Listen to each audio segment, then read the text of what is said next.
Soy Xavi, Eco Alfa 1 India Víctor Bravo. Bienvenido, bienvenida a CQ en Frecuencia.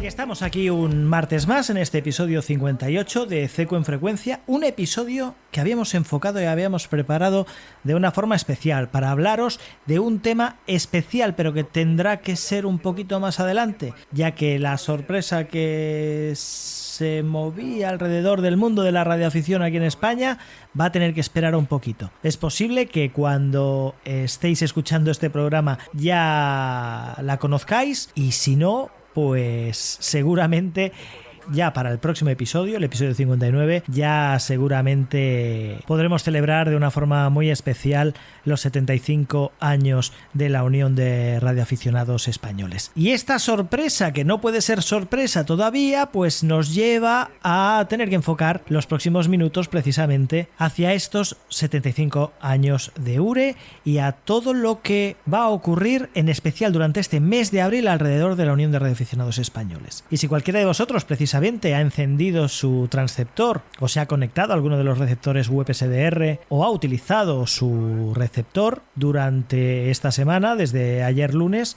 pues se habrá encontrado con activaciones como esta. Francia 5, Hotel Quebec Kilo, 59. Gracias, buenas tardes, un abrazo, 73 Alfa Oscar 75 Alfa Romeo. Ahí está Alfa Oscar 75 Alfa Romeo, un indicativo que a muchos ya os sonará después de las primeras 24 horas familiar. Los indicativos Alfa Oscar 75 seguidos de un sufijo que corresponde a las diferentes zonas de España e incluso de Portugal, ya que la URE tiene también socios en Portugal y también se está activando este indicativo desde el país vecino, con lo cual, pues nada, habéis tenido la oportunidad de contactar con estas estaciones, estas 20 estaciones que están otorgando este indicativo para el diploma de los 75 años de URE. Un diploma que se opera en prácticamente todas las bandas de HF, bandas de VHF, bandas de UHF, incluso en DMR, en las diferentes modalidades, SSB, digitales, Charlie Whiskey, incluso, como decía, incluso DMR. Con lo cual vais a tener durante todo este mes, desde el 1 de abril hasta el 30 de abril, la oportunidad de participar en este diploma y realizar los diferentes contactos. Tenéis todas las bases de este diploma, que es la cita más importante de este aniversario, en la web de URE, concretamente en el subdominio 75aniversario.ure.es, 75aniversario.ure.es, que os dejamos enlazado en las notas del episodio. Teniendo en cuenta que estamos a las 6:20 de la tarde de este lunes 1 de abril, es el momento en el cual estamos grabando este podcast, nos encontramos que los números ya son, y tened en cuenta que ha empezado el diploma a las 12 de la noche, hora española, con la activación en las diferentes bandas por parte de estos indicativos. Llevamos ya 34.417 QSOs y subiendo. Se han contactado 129 entidades de XCC a un ritmo de 83 QSOs por minuto de media. Y en este momento, 6:21, estaciones activas.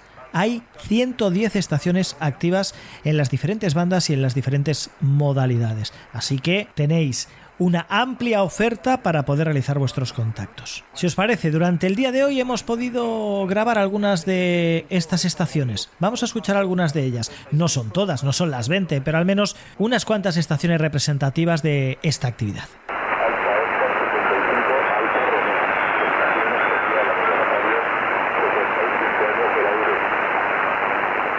Alfa Oscar 75 Golf, Alfa QR Pickup. Alfa Oscar 75 Golf, Alfa QR Pickup. Okay, Delta Japan 9, United November 59. Okay, chao. Alfa Oscar 75 de Puño, por ese plan. Alfa Oscar 75 Papa Alfa. Alfa Oscar 75 Papa América, QRZ.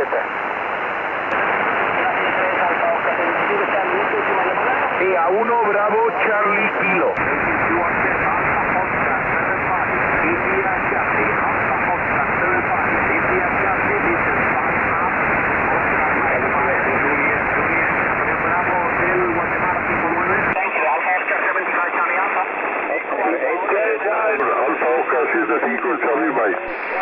CQ en frecuencia, el podcast para radioaficionados y aficionados a la radio.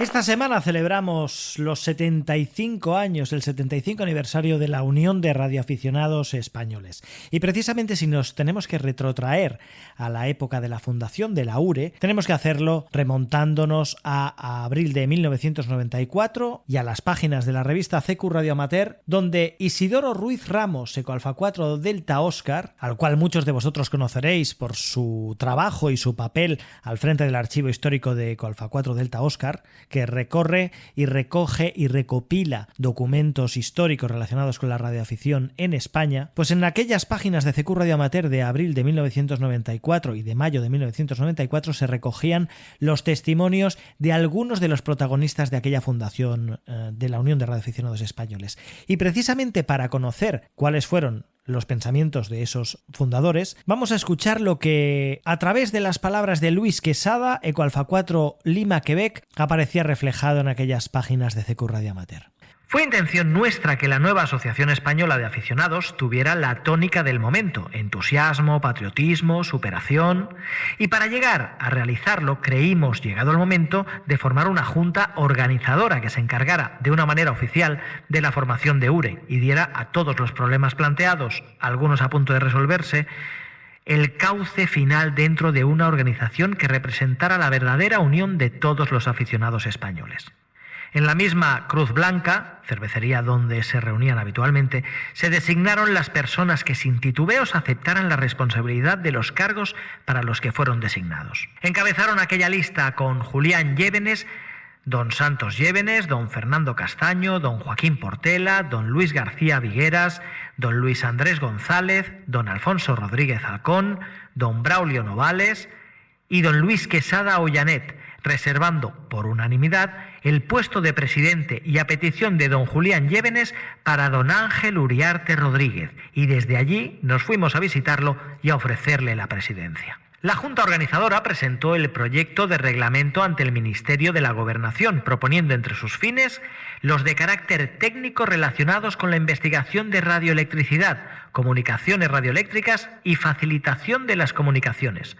Y tras una modificación, el 18 de marzo de 1949, el subsecretario del Ministerio informó al jefe superior de Policía de Madrid que, vistos igualmente los favorables informes emitidos por este centro directivo y que el citado reglamento ha sido modificado de conformidad con el dictamen emitido en su día por la Dirección General de Correos y Telecomunicación, se autorizaba la constitución y funcionamiento de la sociedad. Esta trascendental comunicación oficial, recibida en la Jefatura Superior de Policía de Madrid, fue trasladada a la Comisaría del Congreso, quien, en su escrito 2073, procedió a notificársela a la Unión de Radioaficionados Españoles, que tuvo su sede inicialmente en el propio domicilio de Ángel Uriarte, situado en el segundo piso, número 5, de la madrileña calle de Jorge Juan, número 82. Uriarte, plenamente satisfecho por el oficio recibido, convocó en su casa urgentemente a la Junta Organizadora a las 12 de la mañana del 1 de abril de 1949,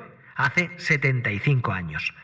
Aquel histórico día para nosotros, allí se reunieron Julián Llévenes Muñoz, Eco Alfa 5 Bravo Charlie, Santos Llévenes Muñoz, Eco Alfa 5 Bravo Eco, Luis Severino García Vigueras, Eco Alfa 1 Alfa Whisky, Luis Quesada Ollanet, Eco Alfa 4 Lima Quebec, Fernando Castaño Escalante, Eco Alfa 4 Foxtrot Charlie, y Joaquín Portela Rodríguez, Eco Alfa 7 Alfa Víctor, junto al antiguo presidente de la Unión de Radioemisores Españoles, Ángel Uriarte Rodríguez, Eco Alfa 4 Alfa Delta, que a partir de aquel momento pasó a serlo de la recién nacida Unión de Radioaficionados Españoles, URE. Esto es lo que se recogía en esta revista CQ Radio Amateur en sus números de abril y mayo de 1994 acerca de la fundación de la que hoy conocemos como la Unión de Radioaficionados Españoles, URE, y que esta semana, precisamente el 1 de abril, rememorando aquel 1 de abril de 1949, en este 2024, conmemora y celebra su 75 aniversario.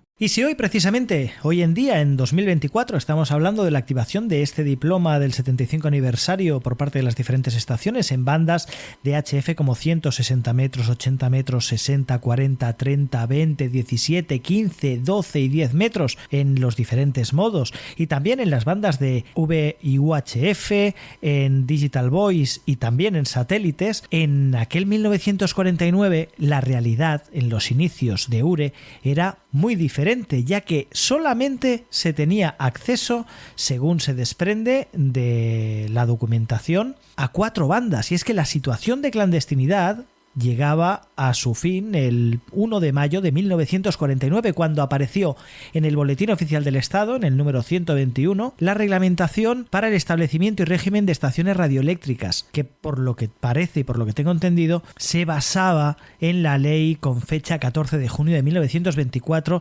y la modificaba y daba vigencia. En aquella disposición, aparte de los documentos para la solicitud de estas estaciones radioeléctricas, también se regulaban los conocimientos precisos para el examen y modo de efectuarlo y cómo se realizaban las concesiones, además de otros apartados, entre el que estaba el correspondiente a distritos y distintivos, se encontraba el de normas técnicas, en el que se autorizaba a los radioaficionados los siguientes espectros de frecuencias, atención, de 7020 a 7180 kHz, de 14050 a 14350 kHz, de 28080 a 29900 kHz y por último de 58.300 a 59.700 kHz. Es decir, tan solo 4 bandas eran las que podían operar estos primeros radioaficionados que fundaron la Unión de Radioaficionados Españoles: la banda de 40 metros, la banda de 20 metros, la banda de 10 metros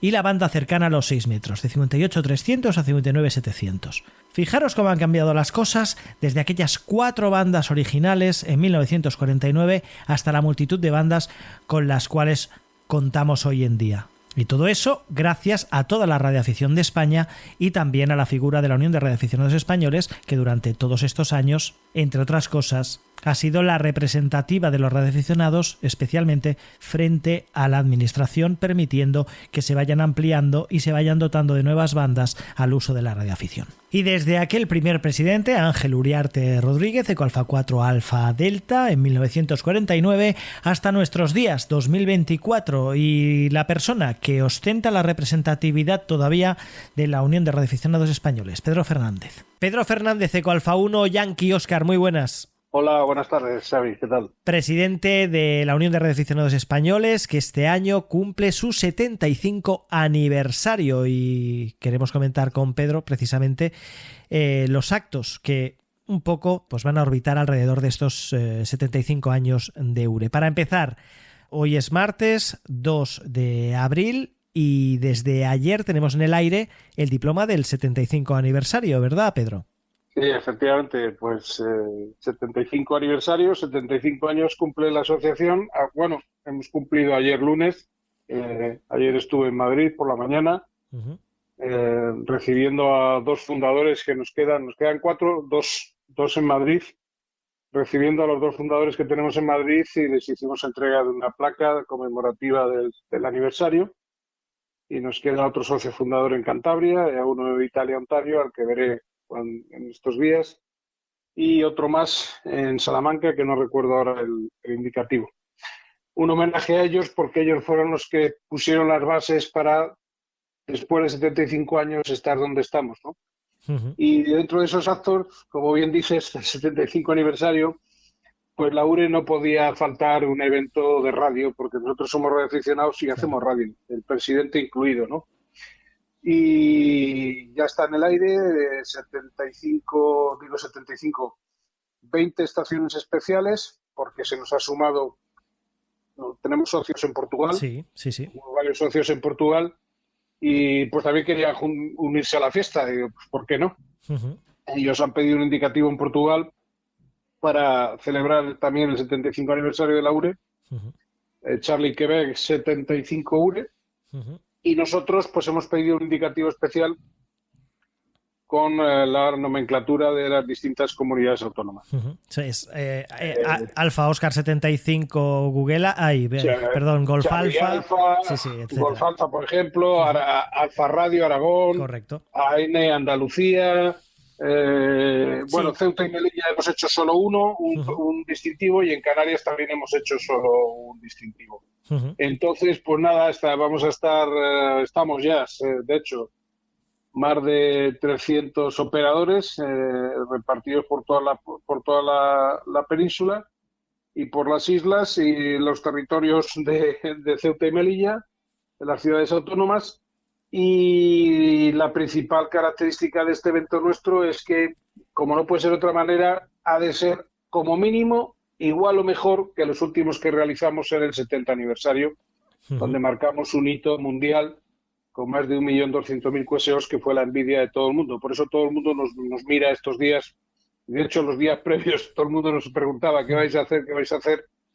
Y ahí estamos. Vamos a ver, son 30 días nada más esta vez. La otra vez estuvimos 70, pero yo confío que vamos a alcanzar cifras importantes. Además, con una página web que se han currado de lo lindo nuestros informáticos, nuestros colaboradores, Fabián, Javi, Miguel y mucha gente que ha estado rodeando este evento para que el desarrollo de la web sea un éxito y el sistema de visualización, etcétera. Como novedad, pues hemos hecho un sistema propio para subir los QSOs en tiempo real a la plataforma y que todos los que participan del otro lado, como digo yo, todos los que participan del otro lado pues puedan ver inmediatamente su QSO reflejado en el slot correspondiente, que seguro va a ser un incentivo muy, muy importante. Las bases del diploma las tenemos disponibles en la web de URE. De hecho, las tenemos, para ser exactos, disponibles en la web, en el subdominio de 75 aniversario, que lo dejaremos enlazado en las notas del episodio para que cualquiera pueda verlo y pueda consultar las bases de este diploma del 75 aniversario. Y bueno, y podrán seguir en tiempo real prácticamente la evolución de las diferentes estaciones que estarán otorgando estos diferentes indicativos conmemorativos, para poder hacer pues más ágil la consecución del diploma y poder ir encontrando y cazando a esas estaciones que vayan activando los diferentes indicativos que, como decías, Pedro, pues corresponden a las diferentes zonas geográficas de España, y también los compañeros de Portugal también aportando su granito de arena a este aniversario. Pedro, aparte de esto que nos va, de esta activación, de este diploma que nos va a tener pues liados a unos más que a otros durante estos próximos 30 días, durante este mes de abril, ¿qué otros actos y acontecimientos vamos a tener durante este año que nos puedas adelantar? Aunque tendremos tiempo de hablar, pero bueno, que nos puedas adelantar un poquito en torno a este 75 aniversario. ¿Qué actos vamos a tener por parte de URE? Pues mira, el siguiente que vamos a tener, que está la autorización ahí, la publicaremos en breve. No lo hemos hecho público todavía para no complicar, no liar a la gente con los distintos eventos. Y es que a partir de, según acabemos el diploma, 1 de mayo al 30 de mayo tendremos otros 30 días con una autorización de carácter general para todos los radioaficionados que lo deseen y quieran celebrar con nosotros nuestro 75 aniversario, y en este caso, de manera individual, cada uno podremos utilizar el prefijo Alfa Oscar, Alfa November, Alfa Mike en función del indicativo Eco Alfa, Eco Bravo, Eco Charlie, seguido del número de distrito, la cifra 75 y el sufijo de cada uno. Así que a mí me encontrarán durante el próximo mes de mayo saliendo como Alfa Oscar 175 Yankee Oscar. Y a partir de ahí, pues en un formato también similar al que utilizamos en el 70 aniversario, pero esta vez también simplemente 30 días. Muy bien.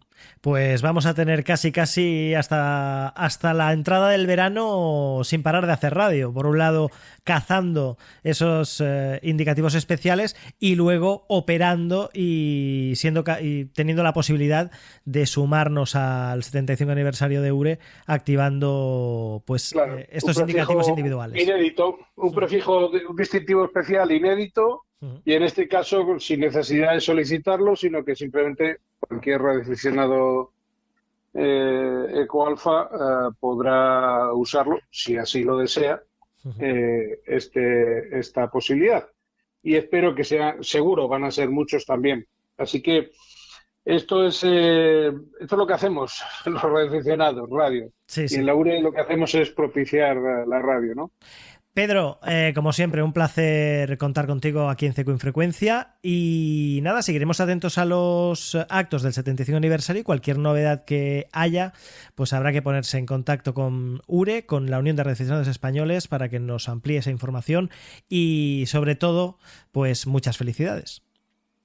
Bueno, pues gracias, Xavi, y sí que voy a aprovechar porque yo creo que es posible que sea nuestra última entrevista en la que el que está de este lado ejerza de presidente de la Unión de Radioaficionados Españoles, porque como supongo que ya sabes, decidí que no me presentaba a la reelección y ya hay una junta directiva electa y en cuanto tengamos preparados ya los papeles contables, cerrada la auditoría, este tipo de cosas, pues dejaré la presidencia de la URE después de 11 años. Y queda en buenas manos. Hombre, sin duda que queda en buenas manos, eso no cabe la menor duda. La URE del 2024 se parece muy poco a la que cogimos nosotros en el 2011. Así que gracias por acordaros siempre de la URE y de mí en particular. Muy bien, Pedro. Pues nada, como decía, felicidades a la URE por los 75 aniversario y Pedro, feliz descanso a partir de ahora. Seguiremos haciendo radio y, como siempre, disfrutando de ella y sobre todo y sobremanera siempre en la Unión de Radioaficionados Españoles. Claro que sí. Gracias, Pedro. Un saludo. 73. Un abrazo. Si es la primera vez que escuchas este podcast, tápate los oídos durante 60 segundos o pásalo para adelante porque esto todavía no es para ti. Ahora estamos tú y yo solos. Ya nos conocemos, ¿verdad?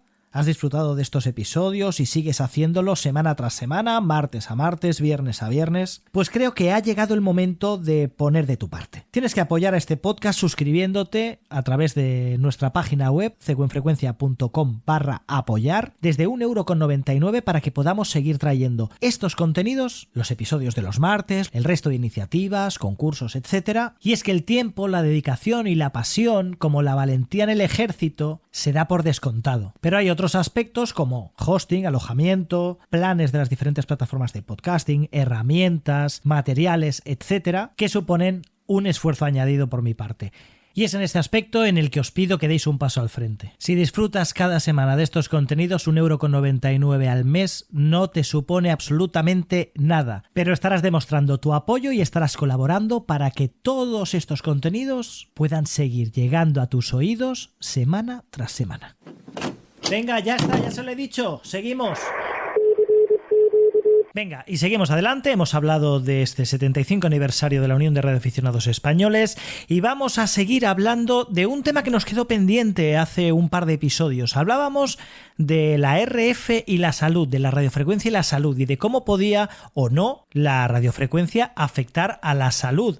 Las antenas, las emisiones, las diferentes frecuencias, tipologías de frecuencias, si recordáis, las frecuencias ionizantes, las no ionizantes, etc. En aquel episodio nos quedó pendiente y teníamos pendiente una entrevista con el doctor Alberto Nájera, profesor titular de la Universidad de Castilla-La Mancha, de Radiología y Medicina Física, del Departamento de Ciencias Médicas, y que además es uno de los miembros importantes a la hora de redactar los diferentes informes relacionados con radiofrecuencia y salud que utilizan las administraciones públicas y forma parte de ese consejo asesor. Con él queríamos hablar precisamente de nuestro ámbito, del ámbito de la radioafición, de nuestras frecuencias y de su impacto, posible impacto o nulo impacto en la salud de los que nos rodean. Y como lo prometido es deuda, os dijimos que íbamos a tener con nosotros al doctor Alberto Nájera y aquí lo tenemos para hablarnos precisamente de la radiofrecuencia directamente relacionada con los radioaficionados y los diferentes ámbitos de la salud. Pues estamos con el doctor Alberto Nájera, profesor de la Universidad de Castilla y La Mancha y miembro del Comité Científico y Asesor en Radiofrecuencia y Salud. Muy buenas. Hola, ¿qué tal? Vamos a ver, mira, quería hablar contigo, Alberto, permíteme que te tutee, porque precisamente este martes se presentó el 7º informe Radiofrecuencia y Salud en Madrid por parte del Comité Científico Asesor en Radiofrecuencia y Salud. Y esto es algo que a los radioaficionados nos interesa mucho, porque aunque normalmente se pone el foco en las emisiones de telefonía, que son las que preocupan mayoritariamente al gran público, nosotros los radioaficionados compartimos frecuencias, digamos, y bastante próximas a las de telefonía. Con lo cual, cualquier cuestión que se derive de este informe, entre comillas, a nosotros como interesados nos interesa o nos afecta, digamos, en el buen sentido de la palabra. Entonces, para empezar, si te parece, Alberto, ¿cuáles son, si han surgido algún tipo de novedad en este informe, en este 7º informe, en cuanto al tratamiento de la radiofrecuencia? Pues nada, mira, te cuento, realmente el informe es radiofrecuencias y cuando hablamos de radiofrecuencias estamos desde 100 kHz hasta 300 GHz. Por lo que abarcamos prácticamente pues todo el espacio radioeléctrico, también a los radioaficionados. Entonces, todo lo que hacemos en este informe, que lo estamos haciendo cada 3 años, revisamos de forma sistemática, además con una metodología reconocida en el ámbito científico que se llaman revisiones sistemáticas para garantizar que se eligen los estudios sin ningún tipo de sesgo, pues durante cada 3 años hacemos esa revisión, ¿no? Para ver si hay algo nuevo, algún estudio nuevo, hacemos el análisis en múltiples ámbitos. Por ejemplo, exposición personal, todos los estudios que se hacen de forma independiente sobre los niveles de exposición a todas las bandas de frecuencia. Hay estudios que nosotros, por ejemplo, los que hacemos aquí en Albacete, incluimos FM, por ejemplo. Hay otro aspecto que miramos que son estudios en animales. Los estudios en animales suelen tener mucha repercusión en los medios de comunicación, o la típica noticia de un nuevo medicamento probado en ratones curará el cáncer, que suele ser el típico, pero que extrapolar los estudios de animales o in vivo, in vitro al humano, para que te hagas una idea, a nivel científico están dentro de los más bajos de fortaleza científica. Y luego tenemos estudios epidemiológicos, estudios de casos y controles, estudios de cohortes, que son los estudios más potentes, eso sí que lo hacemos en humanos. Y luego también en el informe evaluamos la percepción del riesgo. Hay estudios que evalúan cómo afecta la percepción del riesgo de la gente o la información que recibe la gente. Y importante, perdona. El informe pasa por todo, sí. ¿Y aumenta o disminuye esta preocupación del gran público sobre la posible afectación? Pues sobre la percepción del riesgo hay múltiples factores, es algo muy multifactorial. Entonces, afecta, fíjate, mucho quién da la información, pero sobre todo quién la recibe. O sea, hay unos sesgos, ¿no?, que condicionan mucho luego la percepción que va a tener de la gente. Por ejemplo, el nivel de estudios, el sexo, el nivel socioeconómico, eso afecta. Entonces, a lo mejor una información que para un público objetivo funcionaría muy bien y reciben la información científica, objetiva, que me has preguntado, ¿hay alguna novedad sobre el informe con respecto a años anteriores? Pues no, la novedad o lo que dice el informe es que seguimos en la tendencia de que no hay evidencias de que todas estas radiofrecuencias a los niveles habituales tengan algún efecto. Bueno, pues si yo traslado esa información a la gente, aunque mi información esté muy bien construida, a veces pensamos que por dar muchísimos detalles o por ser muy científico, pues a lo mejor el efecto que vamos a conseguir es el contrario. Yo en mi experiencia personal, que me he tenido que enfrentar a muchos movimientos contra antenas en pueblos, gente que se niega, normalmente suele ser telefonía móvil porque suele ser más aparatosa, pero entiendo que vosotros os podréis incluso más indefensos por vuestras instalaciones más personales, ¿no? Sí, las miradas de reojo de los vecinos son el pan nuestro de cada día.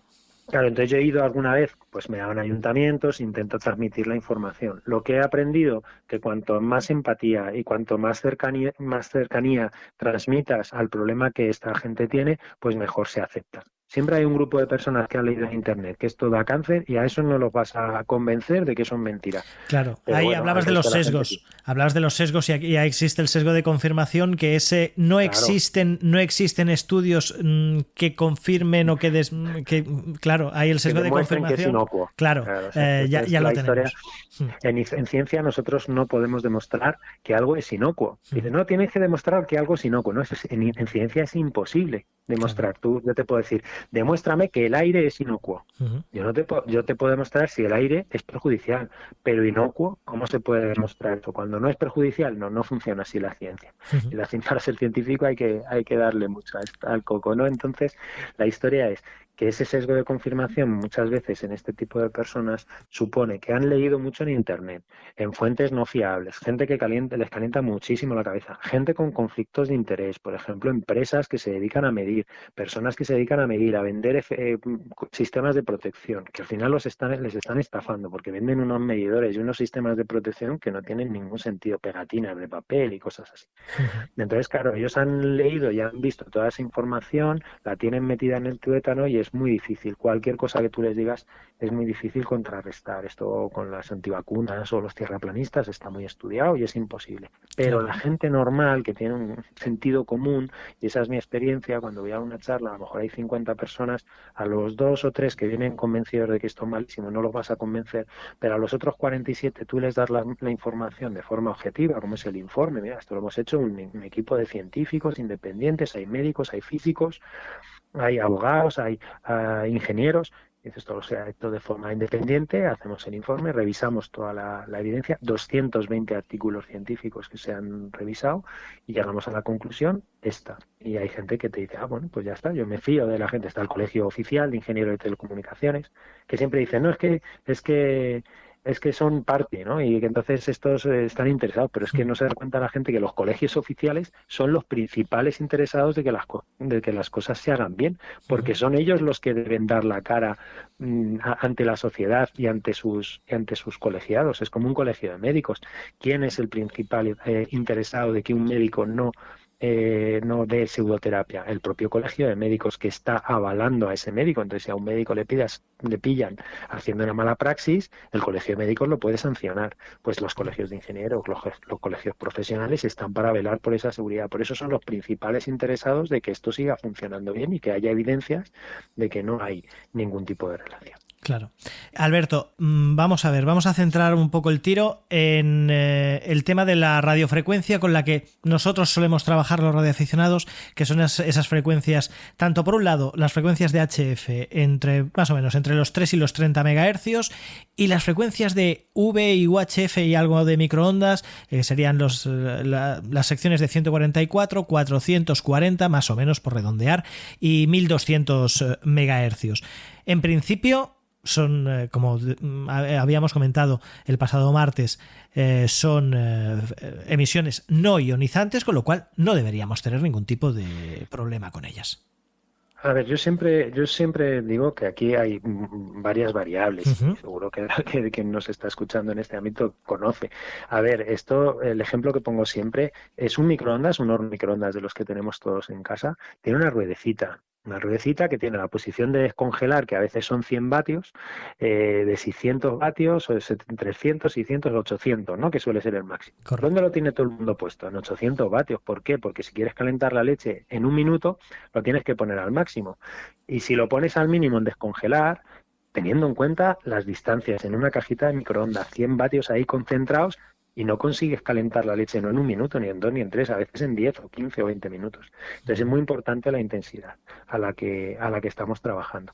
Entonces, decir que hay un aspecto importante que es el hecho de que sea ionizante o no, ¿no? Las ionizantes estamos hablando de las radiaciones que se utilizan en rayos X, en radioterapia, esas son extremadamente peligrosas, pero como lo son, por ejemplo, los ultravioletas.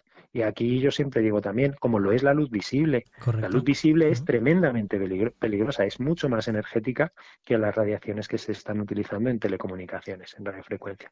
Para hacerse una idea, o sea, si tú te pones delante de un foco de un estadio de fútbol y te pones a 1 metro de distancia del foco y te pones a mirar durante 5 minutos, probablemente, no sé, me lo invento, pero seguramente te quedes ciego. Sí, sí. O sea que la luz visible es tremendamente peligrosa y también tiene limitaciones. Entonces hay una agencia que se llama la Agencia Internacional para la Protección ante Radiaciones No Ionizantes que fija los niveles máximos de exposición basándose en estudios científicos. Y es curioso porque las que preocupan son la gente normal se preocupa por las radiofrecuencias, por las antenas, ¿no? Pero es que los ultravioleta, los infrarrojos que emite el mando de la tele o la luz visible también tienen limitaciones. Y esta agencia publica periódicamente los límites basados en esa evidencia. La última publicación en el ámbito de la radiofrecuencia de 100 kHz a 300 GHz se publicó en 2020 y están fijados los límites máximos de exposición. Pero es que tiene un informe similar para infrarrojo, para visible y para ultravioleta, porque tenemos que garantizar que todas estas radiaciones electromagnéticas son seguras. ¿Cómo lo fijamos? Pues marcando un límite de intensidad a partir del cual sabemos que no hay problemas. Y lo que hace CNIRP es poner un factor de seguridad de entre 20 y 50 para que haya un margen de seguridad suficientemente grande como para que no haya ningún problema. Y esto es lo que hay que trasladar, o sea, cuando tengan algún movimiento vecinal en contra de alguna de las instalaciones, es decir, mirar, yo cumplo con toda la normativa, ha sido visado o ha sido avalado por la administración competente, cumplo con los niveles de exposición y existen informes internacionales que me dicen que mientras yo esté funcionando aquí no hay ningún problema. Más allá de lo aparatoso, que seguramente es lo que más problemas os dé, ¿no? Sujetarla bien, que no haya cuestiones físicas probablemente más. Correcto. De instalación, ¿no? Claro, y además hay una cuestión que es importante también en este tipo de emisiones de radiofrecuencia, que es el tema de la transferencia, y lo conocemos bien los radioaficionados, el tema de la transferencia térmica. Es decir, no tanto el problema de la radiación en sí, como el hecho de que físicamente nosotros, por ejemplo, nos encontramos con que si en algún momento, instalando algún tipo de antena al radioaficionado de turno le da por ponerse en emisión, por poner el equipo en emisión, pues algún que otro calambrazo y algún que otra quemadura nos hemos llevado. Esa transferencia térmica sí que existe, pero problema para los vecinos a una determinada distancia que no es estar en contacto con la antena no debería haber. Claro, en el caso claro, que es lo que te decía en microondas. En el caso de las antenas de telefonía móvil, que como digo, pues son las que más atención generan, la normativa establece que no te puedes acercar a menos de 13 metros con la antena encendida. ¿Qué pasa si te pones a 13 metros? Pues no te va a pasar nada. Pero ¿qué pasa si te abrazas a una antena de telefonía móvil y te pegas a la antena? Pues estamos hablando de que están a lo mejor emitiendo 1000, no sabría decirte exactamente la potencia porque depende de cada instalación y de cada... Pero bueno, pegado a la antena a lo mejor sí que puedes tener efectos térmicos, pero es que está prohibido acercarse y además te tienes que pegar al haz, porque una de las cosas que tiene la telefonía móvil es que es muy direccional, pero porque vosotros me imagino que seréis más omnidireccionales, dependerá un poco de lo que estéis haciendo, de las frecuencias que utilicéis, pero esa energía se disipa mucho más, de una forma mucho más rápida que lo que podría ser una telefonía móvil. Y por eso pongo el ejemplo de la telefonía móvil, que esa está completamente testada y completamente verificada, y además se hacen seguimientos de todas las instalaciones periódicamente por el Ministerio y está todo correcto. Esa sería un poco, lógicamente, si te pones pegado a una antena o te metes dentro del microondas, pues volvemos a lo de antes. Pero en condiciones normales y cumpliendo la normativa a distancias normales, la intensidad decae como mínimo con el cuadrado de la distancia, con lo que enseguida estás por niveles que no tienen ningún efecto ya no de ningún tipo, ni térmico. Hablábamos el martes precisamente de la diferencia entre efecto biológico y daño biológico, que son conceptos, claro, entiendo, totalmente diferentes, que por un lado toda la radiofrecuencia puede tener un efecto biológico, y yo ponía el ejemplo de, por poner un ejemplo tonto que todo el mundo entendiese, ¿no? Las tortugas que se guían por por los campos magnéticos de la Tierra. Entonces, ese campo magnético tiene un efecto biológico sobre la tortuga, pero eso no significa que sea malo. Y en cambio, el daño biológico sí que sería pernicioso, sería negativo para la salud del organismo, ¿no? Claro, los niveles se ponen cuando se puede producir ese tipo de efecto. Por ejemplo, un ejemplo más sencillo es la luz. Si tú miras a una bombilla, tu pupila se cierra. Eso es un efecto biológico. Tu cuerpo reacciona ante ese estímulo. Se cierra todo lo pueden comprobar, ¿eh? Mirando una bombilla se te cierra la pupila. ¿Qué pasa? Que si te pego un flashazo, o 2, o 10, o 100, o 1000, a lo mejor te dejo ciego y ya daño los receptores. Ese sería el efecto perjudicial, ¿no? Y en este caso, cuando se estudian posibles efectos que se han estudiado en personas, en animales, en vivo, in vitro, pues se busca eso, a ver a partir de qué intensidad no se produce solo el efecto biológico, sino que el efecto pues ya perjudicial. Normalmente, a las intensidades que trabajamos en telecomunicaciones, el efecto que podría ser biológico más determinante sería el efecto térmico.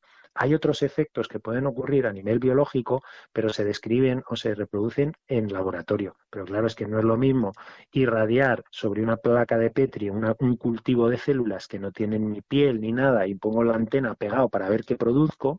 Es como meterte un animal dentro de un microondas. Eso no se, pues, pero se estudia para ver qué efecto puede tener.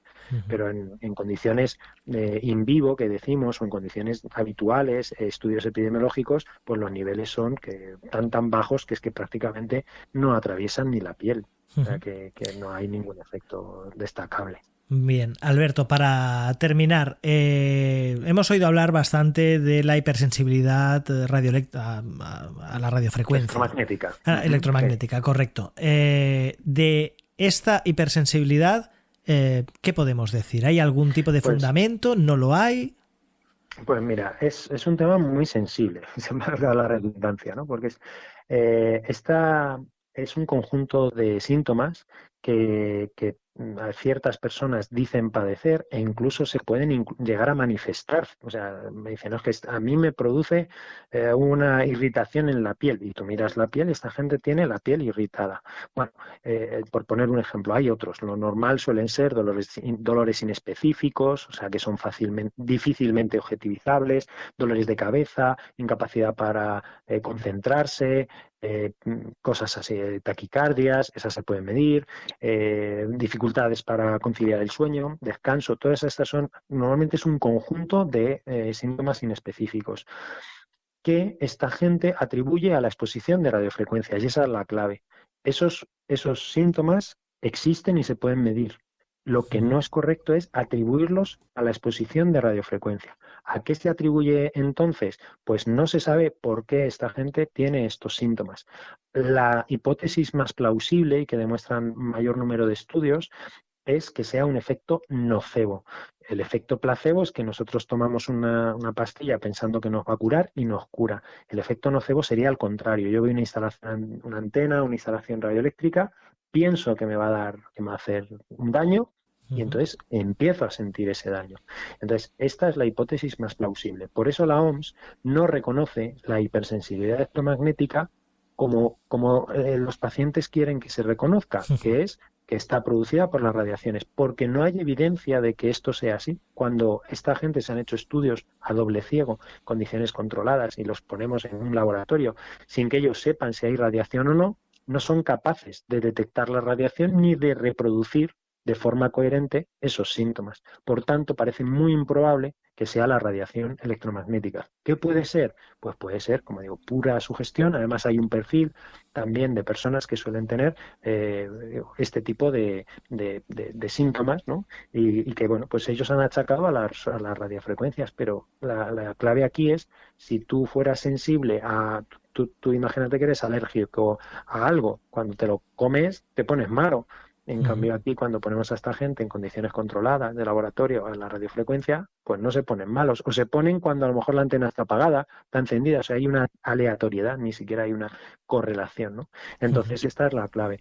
¿Qué quiero decir con esto? Pues que no es correcto asociarlo a la radiofrecuencia, pero tampoco debemos olvidar que son pacientes que sufren. Entonces yo siempre suelo ser, pues os digo, es un tema sensible porque hay, al final, detrás de toda esta historia hay gente que no es que es que se la ha metido en la cabeza, no, es gente que sufre. Entonces necesitan un tratamiento y el problema es que tienen que ir a un médico adecuado, no protegerse de la radiofrecuencia. Y el problema principal es que esta gente es carne de cañón para todos los que se quieren aprovechar de ellos. Les venden toda clase de productos, porque claro, ellos están convencidos de que es la radiofrecuencia. Claro. Digo, pues te voy a forrar la casa para que no te llegue la radiofrecuencia. Y se gastan miles de euros, ¿eh? Yo he visto algunas casas y algunos equipos que además son de risa, que no valen para nada, y se gastan miles de euros convencidos de que con eso van a mejorar.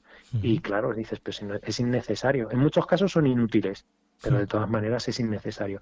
Y el problema es que esta gente debería recibir un tratamiento específico porque están enfermos, pero no debido a la radiofrecuencia. Y es un problema, pues ya os digo, que complejo, porque tratarlo con estas personas que están convencidas nos hace caer en ese sesgo de confirmación y en esa confrontación que resulta a veces muy desagradable.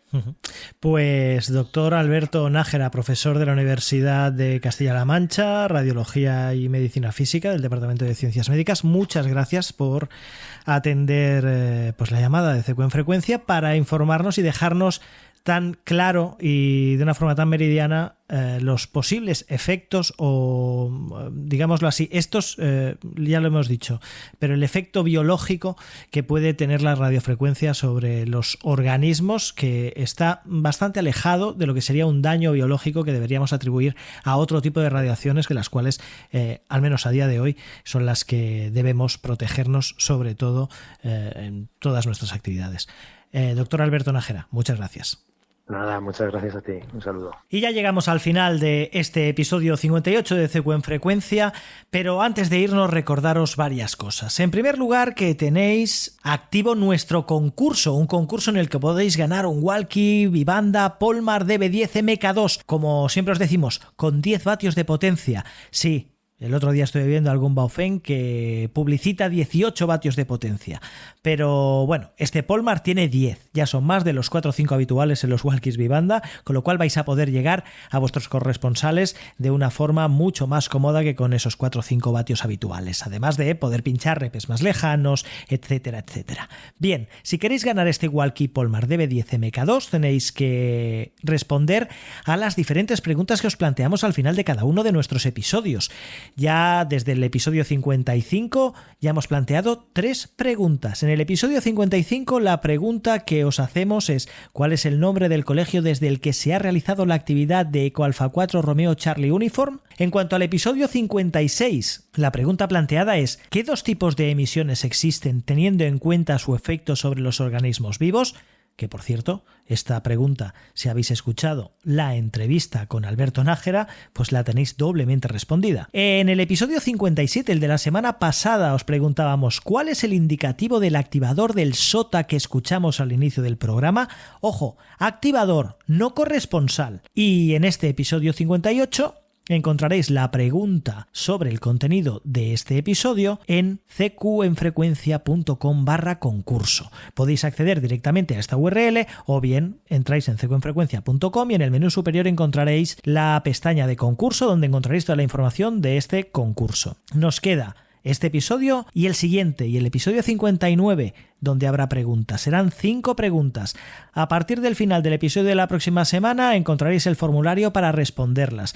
Y si las respondéis correctamente y sois mecenas de este podcast y nos apoyáis con vuestra aportación, ya sea en QRP, QRO, eso no importa, podréis optar, entraréis en el sorteo de este walkie Vivanda Polmar DB10 MK2. Para que disfrutéis, ahora que ya hemos hecho el cambio de hora y tenemos más horas de sol y podemos salir más al monte, más a la montaña, más a caminar, etcétera, disfrutéis de este magnífico walkie. Y también, antes de irnos, recordaros que este miércoles los amigos del grupo Conecta Radio Canarias, el próximo miércoles, mañana miércoles 3 de abril, a partir de las 4:30 de la tarde, hora canaria, 16:30 hora canaria, es decir, 17:30 hora peninsular, tendrán su salida en QRP mensual desde la ubicación de la zona recreativa El Palmeral de la Victoria. Desde allí activarán las diferentes bandas de HF, seguramente la banda de 20 metros, que es donde están más activos normalmente, en QRP,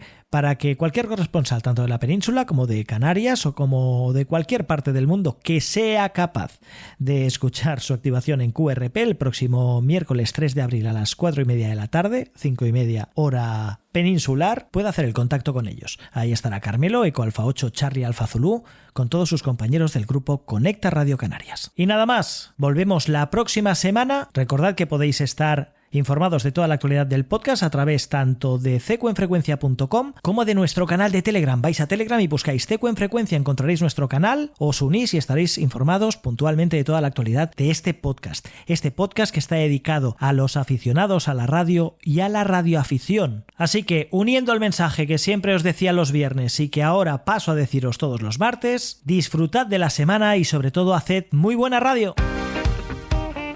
Y esto es todo en este nuevo episodio de Ceco en Frecuencia. La próxima semana volveremos con más, repasando temas, fundamentos y conceptos relacionados con la radioafición. Eco Alfa 1 India Víctor Bravo Xavi queda en QRT hasta el próximo episodio. 73.